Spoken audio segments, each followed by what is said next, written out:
So this is the beginning of video number 4 for chapter 4 accounting. This is with the new edition with the changed entries for the closing entries, and this is Diana Sescalini. So here's where we left off on video 3. These were actually my 2 journal entries that were closed, but I want to show you what happens because you know every time we do closing entries, we have to, every time I do a journal entry, regardless what it is, I have to post to the accounts. Now remember, I'm going to show you the ledger accounts, and we're looking for these journal entries where I put them. I know this is kind of hard to see. Let me see if I can make this a little bit bigger. This is cash. So none of these have closing entries because they are balance sheets accounts. Remember, only temporary accounts have the closing entries. And here we go. Let me make this a little bit bigger. So here is my retained earnings. Here's my dividends account. Notice that I put the word closing in here now, whereas I did not do that before. And then notice over here I have 2 little dashes. So that basically, I talk about zeroing out the accounts, but in reality, I'm basically just closing them, not even zeroing them out. So here are my closing accounts. You see all them down here. And so that ends how to, so again, once I do journal entries, I always have to post to the ledgers. And as I told you before, once you post to the ledgers or once you do a set of journal entries, you also need to do a new trial balance. The purpose of the trial balance is one sole purpose, and that is about making sure that your debits equal your credits.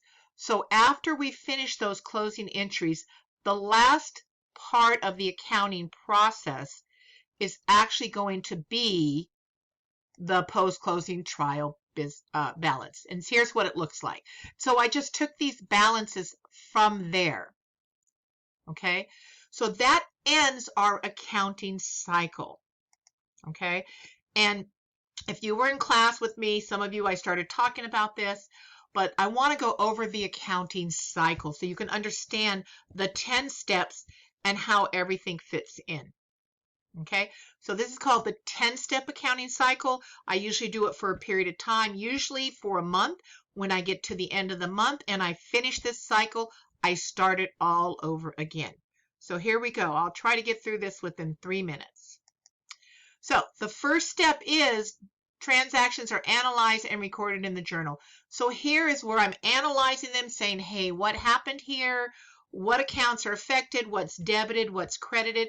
And then I'm going to journalize them. Okay, so I'm actually doing a journal entry on them.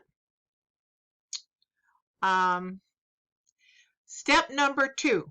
Step number 2 says transactions are posted to the ledger. So every time I do a set of journal entries, I then have to post to the ledgers. Step 3 is an unadjusted trial balance. So remember, every time you do a set of journal entries, you have to do a new trial balance. Okay? And so basically, so far, this is what we've learned in chapters 1 and 2. So step 4 is adjustment data. This is information about the adjusting entries. You actually bring it all together, you analyze it. And so this is the beginning of chapter 3. Here's step 5 is the optional end of period spreadsheet. Now it is at the end of the chapter or the PowerPoint chapter, so I don't actually have a video to go over that, but you need to understand how that plays.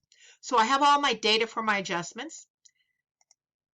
And so step 6 is I'm going to actually make adjusting entries, and I'm going to journalize them, and I'm going to post them to the ledger. This is the second set of journal entries I've had to make in this 10-step process.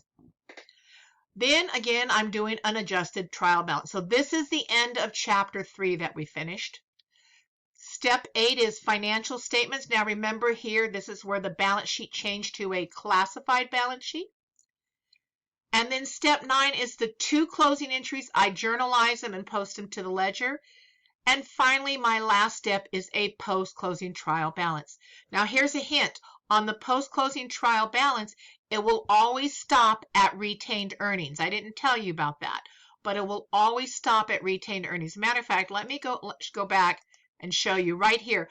Always, Nothing below retained earnings will be on here. There will be no revenues. There will be no expenses. There will be no dividends because those are all temporary accounts and they have closed and they have a zero balance. So this concludes video number 4 for chapter 4 for the accounting, the closing process and the accounting cycle. Thank you.